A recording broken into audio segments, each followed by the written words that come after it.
Faz tempo que queremos abordar aqui no canal os caminhos para seguir na carreira acadêmica dentro da computação e tecnologia no geral. O problema é que nós dois não temos esse perfil.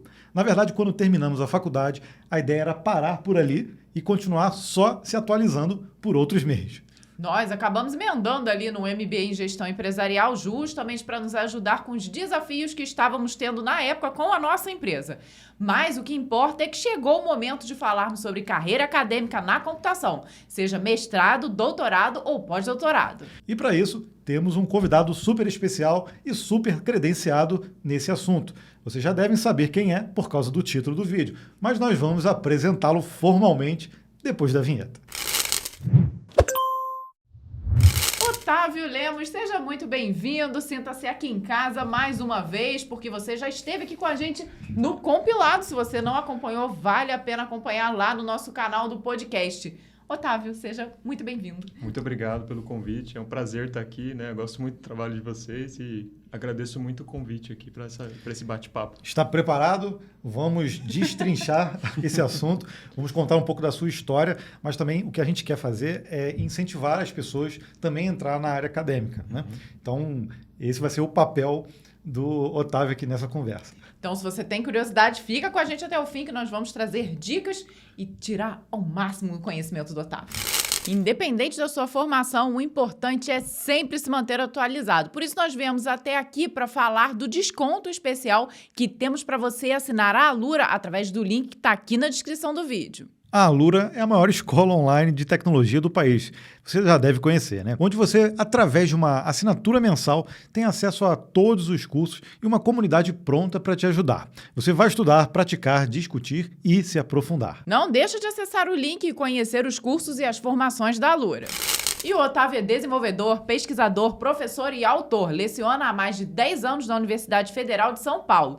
Tem mestrado e doutorado na Universidade de São Paulo e fez pós-doutorado na Universidade da Califórnia, em Irvine. Na UCI, o professor Otávio trabalhou em diferentes períodos, fazendo aproximadamente 2 anos em colaboração com a renomada pesquisadora Cristina Lopes. Atualmente, ele figura como pesquisador associado ao Institute for Software Research e também é engenheiro de software sênior na Trio. Já apresentou seu trabalho de pesquisa no Google, na Carnegie Mellon University e na UCI, além de inúmeros congressos internacionais. Em 2019, ele iniciou seu trabalho na internet com um canal pessoal no YouTube que cresceu rapidamente. Esse trabalho representa a aproximação do professor Otávio com a indústria de desenvolvimento de software, tópico pelo qual é apaixonado e procura se especializar cada vez mais. Em 2021, ganhou o prêmio Microsoft MVP, renovado em 2022 e 2023.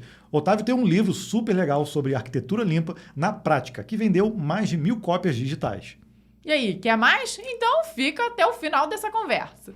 Bom, acho que a gente tem que começar do início, né, Otávio? Conta pra gente como é que você chegou na computação.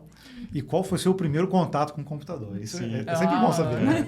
Isso é bem legal, né, saber. O meu primeiro computador, diferente da Vanessa, que começou com Pentium, o meu foi o 486. A gente ganhou quando era... DX66, DX100, você lembra Putz, qual era? agora eu não lembro. Tinha o botãozinho do turbo, não tinha? Exato, tinha sim. Tinha os modems, né? Para conectar de 2.400 bps. É mesmo? Era bem ruim. Bem lentos. Eu era uma criança ainda, tinha acho que uns 15, 16 anos. E aí, eu e o meu irmão, a gente adorava mexer no computador. Uhum. Mas com programação mesmo, eu só fui ter contato na faculdade. A gente ficava fuçando no DOS lá, ficava brincando, ficava jogando, né, alguns jogos. E eu acho que o único programa que eu vi nessa época era um joguinho que tinha no DOS, que era de um gorila, não sei se você lembra. Acho que era um gorila, alguma coisa que jogava uma banana, alguma coisa. Eu não sei se era um gorila, agora eu posso até estar me confundindo. Donkey Kong? Não, acho que não era Donkey Kong, era um que atirava umas coisas assim. Eu nem sei se era gorila agora, para falar bem da verdade. Mas eu lembro que era um código em Quick Basic, eu acho que era. E a gente tentou dar uma mexida lá para ver se mudava o jogo, mas essa foi a única vez que eu vi programação, né? E depois eu só fui ver na faculdade mesmo. Depois de uns 5 anos por aí, quando eu entrei mesmo na faculdade. Mas o que te fez escolher ir para a computação? Foi esse joguinho? Não. Não, na verdade, assim, quando eu estava chegando perto da época de faculdade, eu ainda não tinha muita certeza do que eu ia fazer, né? 18 anos a gente às vezes não sabe muito o que quer, qual é a vocação, a aptidão. Mas a computação era uma coisa que eu tinha bastante vontade, assim, e achava que parecia ser uma área legal de tecnologia e tal. Só que eu gostava muito de música também. Então, na época, eu fiquei meio na dúvida. Eu até fiz uns cursos para fazer aquelas provas de aptidão para música. Porque eu tenho um tio que é músico e ele também seguiu carreira acadêmica. Hoje ele é professor na Irlanda, já faz tempo. Acho que ele é mais irlandês que brasileiro agora. Mas aí eu decidi pela computação em algum momento lá. Achei que fazia mais sentido. A vida de música é meio difícil também, né? Eu acho que também a parte, assim, de ter um emprego mesmo, né? A parte financeira, acho que também falou um pouco ali. E aí eu comecei o curso de computação, graduação, bacharelado em ciência da computação, lá na Universidade Federal do Mato Grosso do Sul, lá em Campo Grande. E eu tive muita sorte, porque eu tive muitos professores bons lá. O pessoal era muito forte em algoritmos, parte de teoria da computação. E você pegou gosto ali, logo no primeiro período, ou desgosto? Porque tem gente que... Primeiro período costuma ser complicado, quando vem todos aqueles cálculos impacto, ali. Né? É o impacto, né? A gente demora um pouquinho para pegar o jeito ali. E eu acho que isso até é uma parte boa, assim, de cursar, fazer um bacharelado, né, na universidade, porque você tem que amadurecer, você tem que se disciplinar para estudar, né, para passar por todas aquelas disciplinas de cálculo. Na minha época, o cálculo era anual, então a gente tinha cálculo 1 e 2, né, 2 anos de cálculo. Mas eu lembro que a disciplina que me deu mais trabalho foi matemática discreta. Foi a única disciplina até... me confessando aqui, a única que eu reprovei. Eu fiz 2 vezes. Mas é interessante, acho que até vale a pena comentar aqui que nas disciplinas de cálculo eu passei, né, meio raspando e acabei não aprendendo muito. Essa disciplina que eu tive que fazer de novo, na segunda vez eu fiz para valer. E eu lembro até hoje, as coisas de cálculo que a gente realmente não lembra muito. Então, é uma coisa interessante, né? Às vezes, a males que vem para bem, né? Eu reprovei e tal, mas eu acho que aprendi muito mais essa matéria que eu fiz de novo do que os cálculos que eu fui passando meio nas coxas ali. Eu tive essas experiências também. Tivemos, mas ao contrário de você, eu reprovei em várias matérias. Não, e cálculo justamente numérico, esses foram os cálculos, né, que pegaram mais. E justamente porque nós dois fizemos um ensino médio técnico já na área de tecnologia da informação, que na época era técnica e informática. Sim. Processamento de dados. Processamento de dados, quando nós começamos, depois mudou o nome. Mas faltava pra gente, acho que muito da base teórica. Então, até a gente conseguir entender que a gente precisava correr atrás primeiro da base para entender, para conseguir passar certinho nas matérias que a gente precisava na faculdade, eu tomei bomba ali no primeiro período. Não, e cálculo numérico, acho que foi no 5º, 6º período, eu também fiquei reprovado, e aí o professor foi obrigado, porque ele reprovou mais de 90% da sala, e aí ele foi obrigado a fazer uma 3ª prova, e essa ia ser a média. Eu estudei tanto, que aí hoje eu ainda lembro um pouco da matéria, e eu fiquei com a maior nota, lembro. Olha só. E eu fiquei com a maior média, e eu tinha reprovado, tipo, eu tinha ficado com 0,2 na média. Nossa, olha só. Cruel. Cruel, é difícil. É difícil, né? Em que momento você decidiu ir para a área acadêmica? Já que você falou que a sua troca de música, né, por a área da computação também tinha a coisa de empregabilidade, né, de emprego. O que te atraiu na área acadêmica? Na verdade, foi bem depois, né? Depois que eu terminei a graduação, como eu fiz o curso numa faculdade que é muito boa, inclusive até hoje é muito boa, mas, digamos assim, que não tinha um prestígio, né, como uma Universidade de São Paulo, como uma PUC, eu quis me especializar mais, mas eu ainda tinha ideia de ir para o mercado. No último ano da graduação, eu fiz estágio, gostei muito, mexi com um banco de dados lá, era o Builder, se eu não me engano, na época. Tinha Delphi também, que acho que ainda é utilizado, né? E aí eu quis fazer um mestrado mais para me especializar, para depois voltar para o mercado. E aí foi nesse momento, enquanto eu estava fazendo o mestrado, que na verdade eu conhecia a área acadêmica, né? Porque as pessoas quando fazem uma graduação mesmo, às vezes nem sabem direito como que funciona a área acadêmica, né? Então, quando eu fiz o mestrado é que eu aprendi mesmo o que é a área acadêmica, né? O que é ser um pesquisador. E eu acho que também o fato de eu ter ido bem no mestrado, né? Eu consegui publicar alguns artigos mesmo no mestrado, porque no mestrado já acho que explicando para o pessoal, né? O mestrado não precisa ter uma contribuição nova, né? Você pode simplesmente fazer um estudo aprofundado de um tema. Em geral, vai envolver, na nossa área de computação, alguma implementação, você fazer alguma ferramenta. Na área de engenharia de software, que era a área que eu fiz, em geral, você desenvolve uma ferramenta para ajudar os desenvolvedores de software. No meu caso, era na área de teste, então eu desenvolvi uma ferramenta de teste. Aí, o que vale, né, realmente, você desenvolver uma pesquisa, né, um tema, mas não precisa ser nada novo. Né? No doutorado, sim, precisa ser um tema que, de fato, contribua com a área, né, alguma coisa nova mesmo. Tem que ser inédito. Inédito, exatamente. Então, no período do mestrado, que eu achei legal, falei, puxa, é legal a área acadêmica, né? A gente começa a ver os professores também, lá da USP, né? Que eu fiz um mestrado na USP. E ver, puxa, é uma vida boa, assim, né? Você tem que dar aulas, né? Mas o principal, quando você faz o mestrado, é a questão da pesquisa, que era o que mais me atraía mesmo, que era continuar fazendo pesquisa. Tanto que aí a minha ideia inicial era voltar para o mercado, né? Mas aí como eu estava indo bem no mestrado e achei legal, né? Esse negócio de fazer pesquisa, sempre trabalhar com coisas novas, que eu acho que isso é uma coisa legal também. Porque quando você está no mercado, em geral, tudo bem. Às vezes tem uma tecnologia nova, alguma coisa, mas não muda muito, né? Os temas que você vai trabalhar. Na área acadêmica, sempre tem coisa nova, né? Sempre você está trabalhando com o estado da arte, coisas que nem chegaram no mercado ainda. Então, isso eu achei bem legal e falei, poxa vida, acho que vale a pena investir aqui para fazer o doutorado.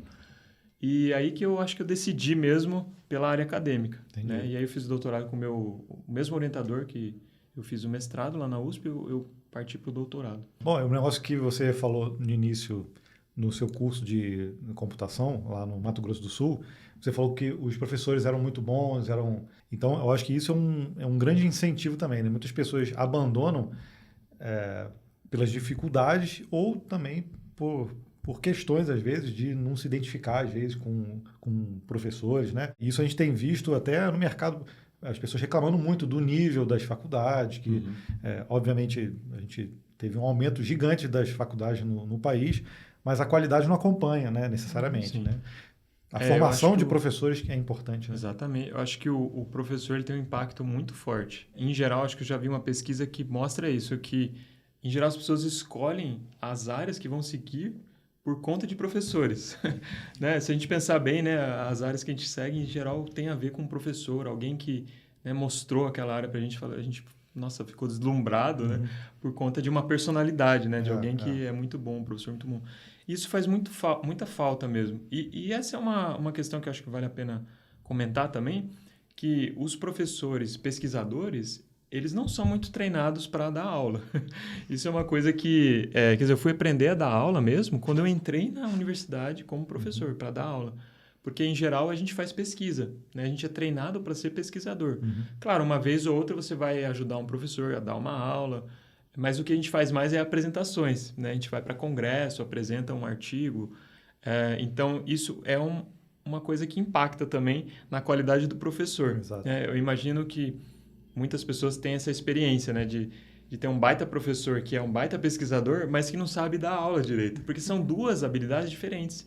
Que, às vezes, uma pessoa pode ser muito bom pesquisador, mas não saber dar aula. A pessoa, às vezes, é um gênio, né? Sabe muito, né? Faz pesquisa de ponta, mas não consegue passar. Porque são duas habilidades bem diferentes. Nós temos casos pessoais. Assim. E o nosso caso na faculdade, em específico, nós pegamos justamente a época em que o MEC fez uma obrigatoriedade de se ter mestrado e tudo mais para poder lecionar nas faculdades. Então, nós perdemos professores que eram incríveis porque que não já tinham décadas de experiência. Exatamente. Estavam há muitos anos ali na faculdade, que eram muito bons, mas que não conseguiram por recém-formados no mestrado. E aí aconteceu muito isso. Nós pegamos alguns muito bons que conseguiam realmente traduzir ali todo o conhecimento e outros que não, que a gente sentia exatamente isso. Poxa, parece que a pessoa sabe a beça, mas não consegue passar isso aqui pra gente que está querendo aprender aqui na aula. Exatamente. Então, eu imagino, principalmente para quem quer seguir a carreira acadêmica, o quanto pegar um bom professor ali, um bom orientador, vai fazer toda a diferença. Mas você estudou um pouco de pedagogia, alguma coisa assim, para você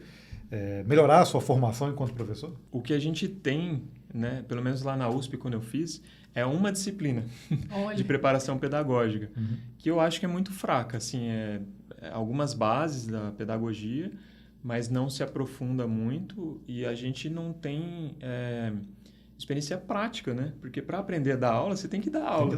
Né? Então, assim, acaba que o professor aprende a dar aula dando aulas, né? É jogado lá, né?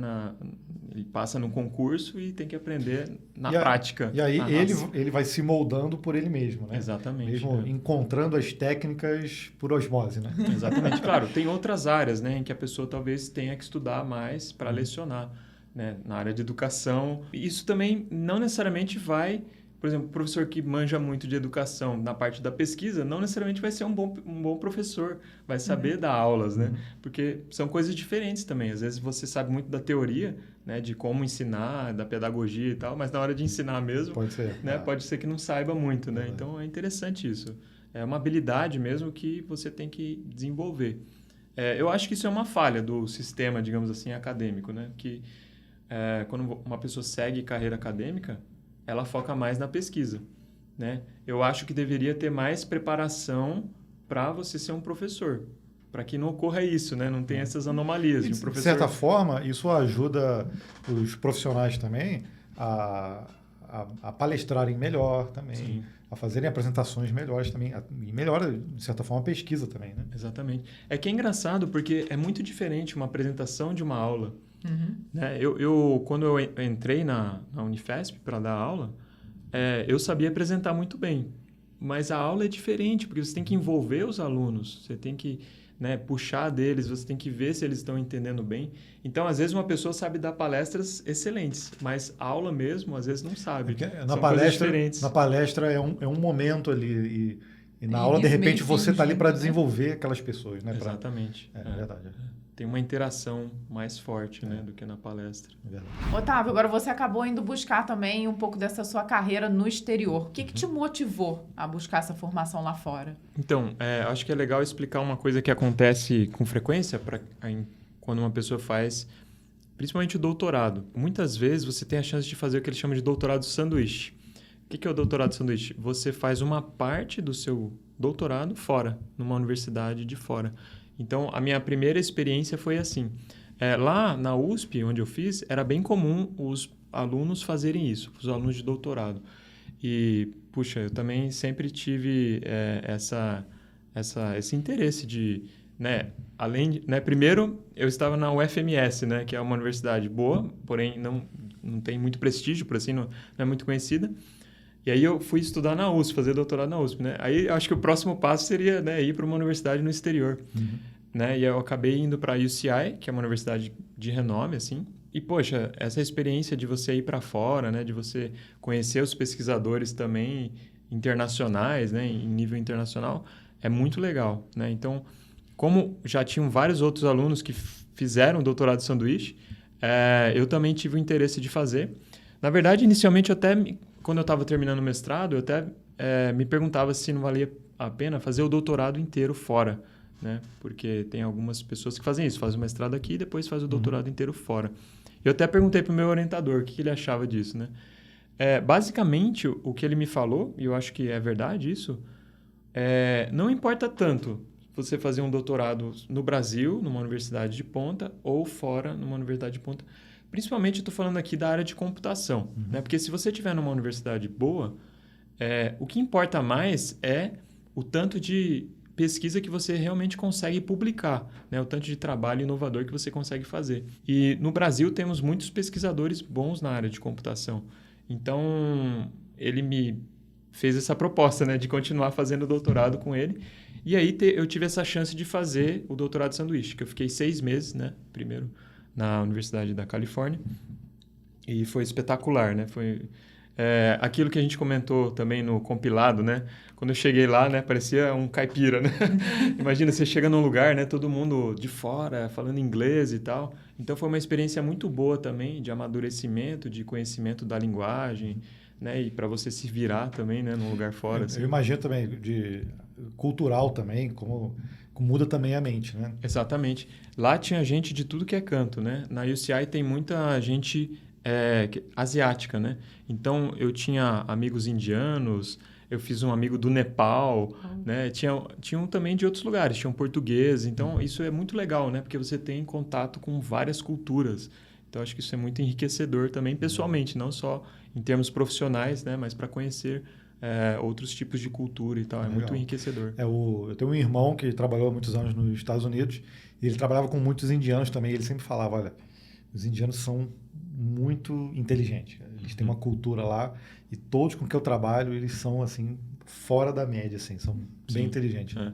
Eu acho que é bom o pessoal saber também que você fazer um doutorado fora também pode ser uma oportunidade para você ir trabalhar fora. Tem muitos alunos, eu até tenho amigos que fizeram isso. Então, até tenho um amigo, o Arthur, que hoje ele mora na Califórnia, e ele fez doutorado no lugar que eu fiz lá o sanduíche. Depois fiz o pós-doutorado, que é na UCI. Ele fez o doutorado lá e depois continuou por lá. Tem um visto, né, que é para quem está estudando. E depois você pode meio que estender o tempo que você está ali para tentar um visto de trabalho. Né? E foi o que ele conseguiu fazer e tem muitas pessoas que fazem isso. E uma característica interessante também que eu acho legal a gente trazer é que o doutorado nos Estados Unidos ele é bem voltado também para a indústria, uma coisa bem diferente do Brasil. No Brasil, a gente acaba ficando meio fechado mais na área de pesquisa. Porque, por exemplo, quando você faz o doutorado nos Estados Unidos, nos verões é muito comum as pessoas fazerem estágios nas empresas. Né? Então, eu tive amigos que fizeram estágios no Google, na IBM. Então, isso eu acho muito legal, uma coisa que a gente não tem muito no Brasil, mas que é uma experiência espetacular para quem faz o doutorado nos Estados Unidos. Eu acho que esse pode ser até um dos motivos nos Estados Unidos a parte de pesquisa ser forte também, porque quando você volta isso para aplicação direta no mercado, acho que faz mais sentido, né? Para as pessoas irem pesquisar sabendo que em algum momento aquilo pode ser utilizado. E a gente vê vários exemplos de tecnologias hoje que a gente utiliza que saíram de universidade, diferente do que a gente vê aqui. Às vezes alguém com uma ideia diferente, mas ele não vai até a universidade para desenvolver essa ideia. Ele tem que desenvolver de outra forma. Né? Exatamente. Isso é uma coisa que eu acho ruim assim, da área acadêmica. Muitas vezes o trabalho de pesquisa ele fica muito descolado da realidade do mercado. A gente tem muitos bons exemplos do contrário. Né? Então, por exemplo, que nem você falou, tem muita coisa que a gente usa hoje que foi pesquisa. Né? Então, o REST, por exemplo, foi desenvolvido na UCI, que é essa universidade que eu fiz o doutorado de sanduíche e o pós-doutorado. E se a gente pensar no Solid, por exemplo, né? Acho que a maioria das letras ali são trabalhos de pesquisadores. Então, eu valorizo muito esse tipo de pesquisa, né, que tem um impacto mais prático. Imagino que a gente vai falar sobre isso mais para frente, mas há 3 anos eu mudei um pouco o rumo da minha carreira, porque eu achava isso, que as coisas que eu estava fazendo estavam muito desconectadas da realidade. Eu acho que o YouTube me ajudou muito também a me aproximar mais do mercado. Eu ainda gosto da pesquisa, ainda gosto da área acadêmica, mas eu acho que me faltava, né? É uma coisa que eu me questionei mesmo, né? Dando uma aula lá de programação orientada a objetos, né? Será que eu conseguiria desenvolver um software de cabo a rabo? Né? Porque assim, eu estava há muito tempo na área acadêmica, né? Eu fiz aquele estágio lá na graduação e depois só pesquisa, né? Então, eu acho isso uma coisa, um gap que é bom a gente tentar diminuir, né, esse gap. Eu acho que tem vários professores que podem se beneficiar, né, de uma coisa mais ou menos como eu fiz, né, de tentar se aproximar. Né? E hoje eu tenho um trabalho também, quer dizer, para o lado da universidade é como se fosse uma consultoria, mas é um trabalho de desenvolvedor sênior. Eu acho que isso está me ajudando muito, está enriquecendo muito o meu lado acadêmico também, né? Quer dizer, eu tinha muito a parte de teoria bem fundamentada, etc., mas me faltava essa parte prática, que eu acho que fica faltando para muita gente que está na academia. Porque eu imagino que no mercado, acho que o fator humano vai influenciar muito no que a gente vê na teoria. Então, quando você está trabalhando, por exemplo, com uma equipe grande, às vezes no mercado você tem prazos, você tem concorrentes, o seu produto tem que, né, ser diferente, fazer coisas com um time diferente. Aí você começa a perceber, poxa, olha, o TDD aqui não é tão legal de usar, sabe? Não estou querendo justificar, não. Caso, mas é a justificativa que muitas pessoas encontram, às vezes, para assim, poxa, não, a orientação a objeto, cara, é perfeito, mas será que o entendimento de uma equipe ou de várias pessoas diferentes, com cultura diferente, vai sair um código igual? Não dá. Sim. Porque se eu pedir para a Vanessa fazer uma coisa num código e para mim fazer, vai sair um código diferente, Podemos ter a mesma formação, né? Mas não adianta. Cada um vai acabar pensando uma solução diferente ali, embora com umas Então, coisas quando você parecidas. coloca vários cérebros ali para pensar uma coisa só, invariavelmente a técnica é outra, o conhecimento é outro de cada um. Então, é muito difícil, né? Você conseguir consolidar tudo certinho, exatamente como foi pensado na teoria. Né? E eu sentia falta disso, né? Porque eu comecei o canal e eu começava a falar dessas coisas, mas eu não tinha muita autoridade para falar, porque eu não tinha as usado na prática. E isso é uma coisa interessante, que eu até eu experimentei, né? Porque eu sempre falei dessas coisas de test-driven development, do uso de teste, e eu achei que ao entrar na indústria, né? Ao praticar essas coisas, eu acharia que talvez, não, peraí, não é bem isso, né? Mas, na verdade, eu tô tendo a experiência que, puxa vida, é isso mesmo, sabe? Tá reforçando a teoria, né? Tá um pouco reforçando. Eu acho isso muito, muito bom, porque a gente fala com muito mais propriedade, né? Porque uma coisa é você falar uma coisa que está no livro, outra coisa é, de fato, você utilizar aquilo e ver que, de fato, dá bons resultados, né? Então, isso é uma experiência que eu estou passando agora. Boa. E a gente vê que empresas que têm também uma cultura dessas de código, a gente já falou várias vezes aqui no canal, né? Poxa, uma empresa que investe em tecnologia, investe em pessoas para codificar, para fazer um produto, se ela não cuidar do produto, que no final das contas é código, ela tá de alguma forma boicotando ela lá na frente. Então, se ela está investindo para código, que faça o código bem feito de primeira, né? Exatamente. Porque ela está jogando contra, né? Porque num momento aí que um concorrente, e a gente está vendo aí coisas do ChatGPT, um concorrente aí ele balança ali alguém que está forte no mercado, e ele precisa dar resposta à altura, aí a gente começa a ver, putz, não temos como dar resposta à altura porque a gente tem um monte de coisa aqui rodando, a gente não se entende e a gente... E a manutenção é o gargalo, né? Então para exatamente ali naquele momento que ninguém consegue se entender e não consegue atualizar o que precisa ser feito, né? Para empresas que são já de tecnologia, essa é uma cultura que provavelmente já vem. Agora, empresas que viraram empresas de tecnologia e não sabem ainda lidar direito com isso, é um aprendizado que eles têm que fazer. Sim. Né? Eu fiquei bem impressionado que nesses períodos que eu estive nos Estados Unidos, eu tive 2 oportunidades de ir no Google. O Google tem um escritório em Irvine. E eu fiquei bem impressionado com a cultura de testes automatizados do Google. Então, por aí a gente vê, né, que as empresas que dão mais certo, por assim dizer, elas tomam cuidado com o código. E às vezes eu acho que as pessoas não se dão conta disso, né? Porque às vezes você trabalha numa empresa e você fica meio que fechado numa bolha, né, de cultura que às vezes não é muito boa. E às vezes você nem consegue conhecer o que é uma cultura boa, né? Porque poucas pessoas vão trabalhar para o Google. Então, eu acho isso um trabalho importante nosso aqui também, né? De trazer as boas culturas das empresas e tal, para mostrar que não, poxa, de fato, dá para fazer as coisas bem feitas e entregar rápido também, porque isso acho uma falácia também, que as pessoas muitas vezes caem na nossa área, né? De achar que se você for fazer tudo bem feito, né? Então você não vai conseguir entregar. Mas não é assim, né? E eu acho interessante que o desenvolvimento ágil, quando começou, era um ideal para entregar código rápido. Né? Hoje em dia, às vezes, as pessoas têm a ideia contrária. Né? Se eu for fazer o TDD aqui, se eu for fazer todas essas práticas, eu vou demorar mais para entregar. Mas, no início, a ideia era não. É para a gente entregar código rápido. Tem até uma história que eu achei bem legal da ThoughtWorks, que é o CEO da ThoughtWorks, que ele era desenvolvedor. Ele disse que quando ele entrou na ThoughtWorks, que a ThoughtWorks tem essa cultura ágil muito forte. Né? Eles fazem TDD, pair programming e tal. E quando ele entrou... o Martin Fowler, ele é da ThoughtWorks também. Ele ainda não era da ThoughtWorks. Ele entrou num projeto que já estava atrasado há 1 ano, não tinha entregado nada. E aí eles contrataram o Kent Beck e o Martin Fowler para ajudar eles. E quando eles chegaram, o que eles fizeram? Eles entregaram código. Porque naquela época, né, tinha essa ideia do cascata, de você projetar tudo antes, né, de começar a pôr a mão no código. Então, acho que isso é interessante as pessoas perceberem também, né? Às vezes essas boas práticas, elas ajudam até a entregar mais. Eu sei que a gente está fugindo um pouco do tema aqui, mas está tudo dentro, né, da área acadêmica, de computação, engenharia de software. Acho que é bom a gente também tratar dessas coisas. Claro, né? não, excelente. Bom, mas vamos falar uma coisa aqui que todo mundo pergunta.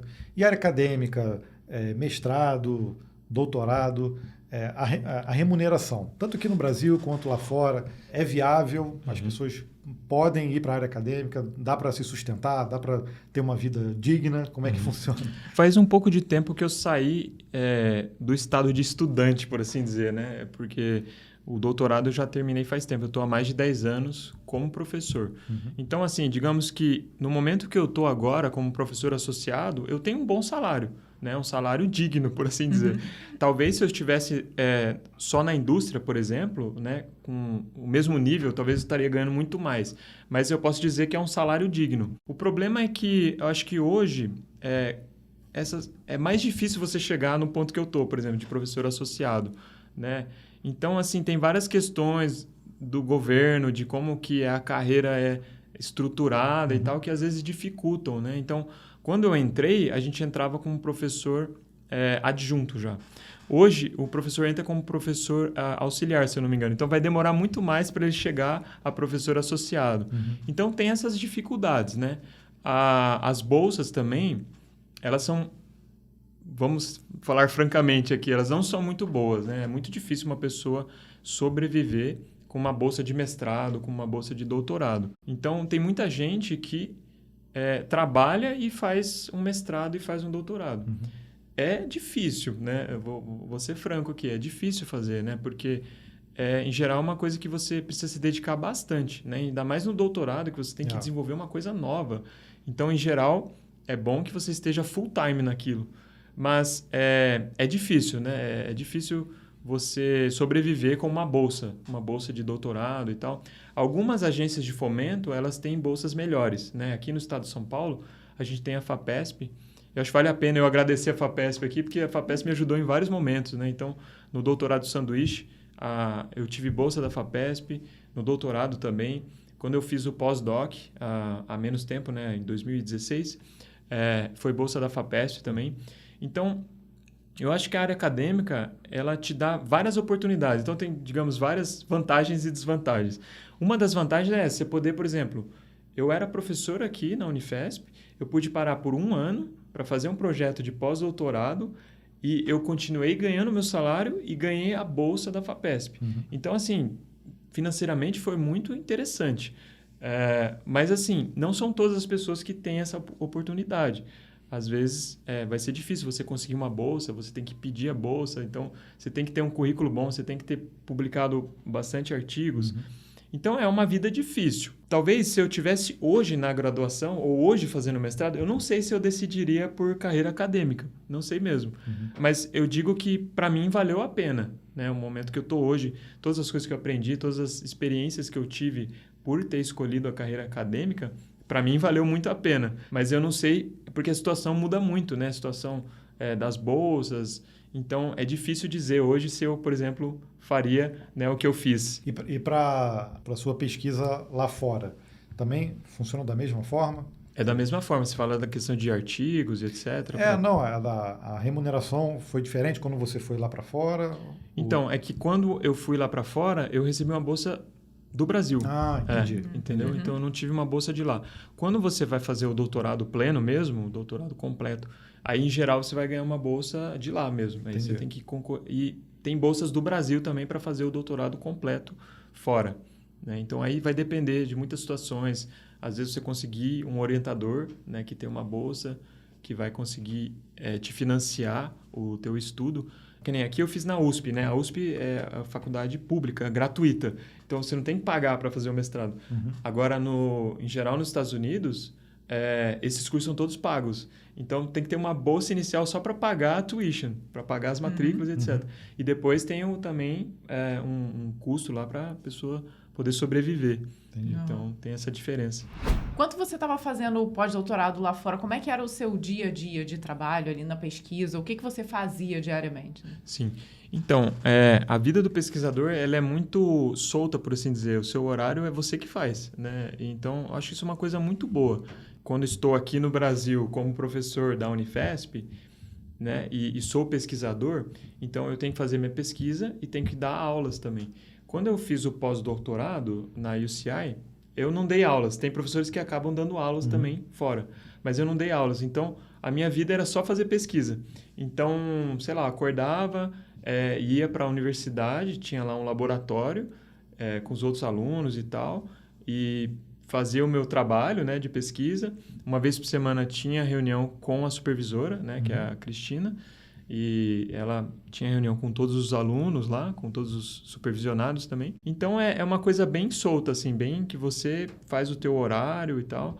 E ainda a minha esposa também fez pós-doutorado quando a gente fez, né? Então, a gente teve que fazer um esquema lá para, sei lá, um vai de manhã, né, volta, trabalha, fica com as crianças e trabalhando ao mesmo tempo, né? Aquele esquema de pais modernos, né? Que tem que conjugar a família, né, com o trabalho. Então, a gente fez um esquema lá para que um ia de manhã para a universidade e o outro ia à tarde, né? E aí, no outro período, ficava um pouco ajudando ali com as crianças e trabalhando também.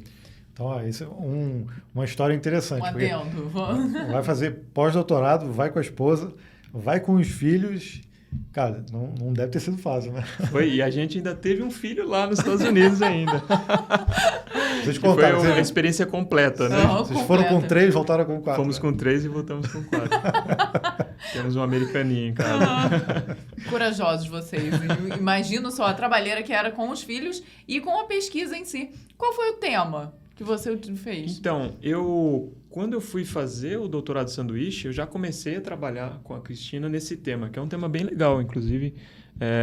Não é tão estado da arte, assim, tão louco, assim, que não dá para explicar, né? Na verdade, eu trabalhei com busca de código, né? Então, existem ferramentas para buscar código como se fosse o Google, né? Então, você vai lá e coloca as keywords. Hoje tem o Copilot e tal, que facilitou muito isso, mas naquela época não tinha nada disso.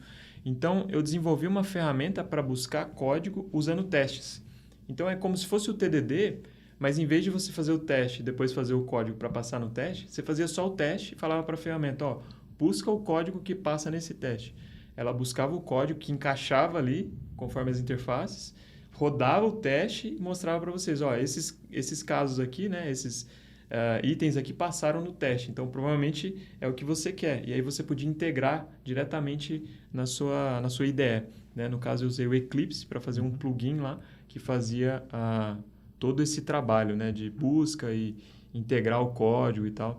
Então, era isso que eu estava trabalhando no sanduíche. Quando eu fui fazer o pós-doutorado, era sempre nesse tema de busca. Né? Então, eu trabalhei também com o IA. Eu usava Machine Learning, porque foi assim, existe um trabalho que usava Machine Learning para classificar um repositório do GitHub. Então, você dá um repositório do GitHub e ele falava se aquele repositório ele usava boas práticas de engenharia ou não, com base em várias variáveis ali, se usava CI/CD, quanto de teste que tinha.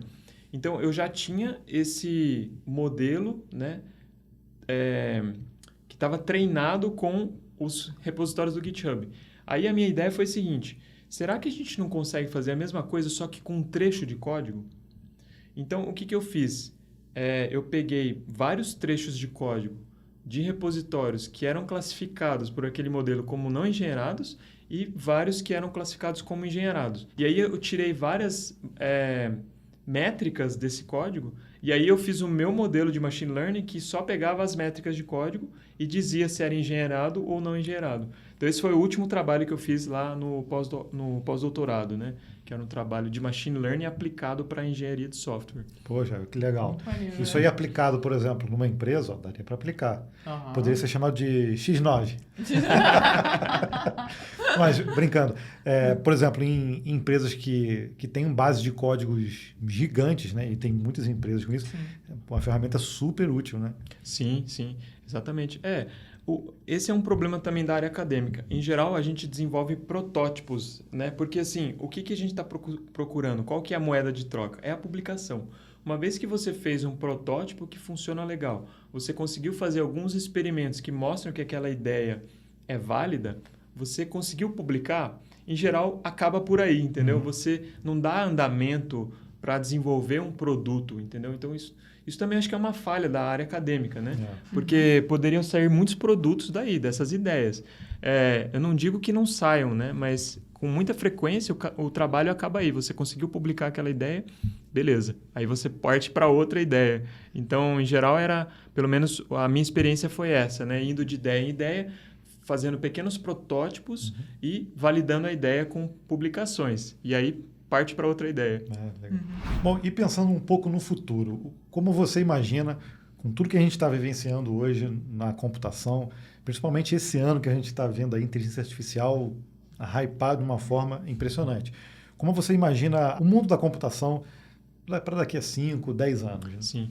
Olha, eu acho que muita coisa na área da computação, digamos que é essencial, não vai mudar muito, né? Então, por exemplo, quando a gente aprende teoria da computação, a gente aprende a máquina de Turing, né, os autômatos e tal, tudo isso é base que não vai ter muita mudança por aí, a não ser que a gente tenha a computação quântica, né, que é uma coisa que pode acontecer, mas por enquanto parece muito longe ainda. Então, assim, nessa parte de essência não vai mudar muita coisa, né? Eu acho que...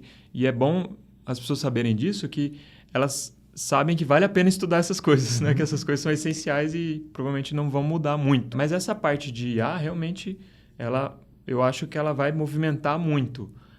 Então, vale a pena, né, quem trabalha com desenvolvimento de software, por exemplo. Eu acho que vale a pena, né, vamos estudar um pouquinho de machine learning, aprender, porque me parece que isso também vai ser agregado ao trabalho do desenvolvedor, né? Eu acho que o desenvolvedor também tem que ter essa habilidade, né? Pelo menos saber um pouco, né? Como é que faz para treinar um modelo. Yeah. Me parece que esse tipo de trabalho vai fazer parte cada vez mais do trabalho do desenvolvedor. A gente tem visto a inteligência artificial já há muitos anos, né? Todo mundo falava. Aí veio a capacidade computacional para colocar aquilo realmente para rodar. Prática, né? E agora a gente está vivenciando os modelos que foram treinados e as ideias que estão sendo desenvolvidas colocadas na prática, né? O ChatGPT, acho que é o maior exemplo que a gente pode dar hoje, porque em termos de adoção para usuários, eu acho que quebrou todos os recordes, né? A gente falou esses dias, até no compilado, foram em 2 meses 100 milhões de usuários, coisa que o Uber levou 7 anos para conseguir, Netflix levou 5 anos.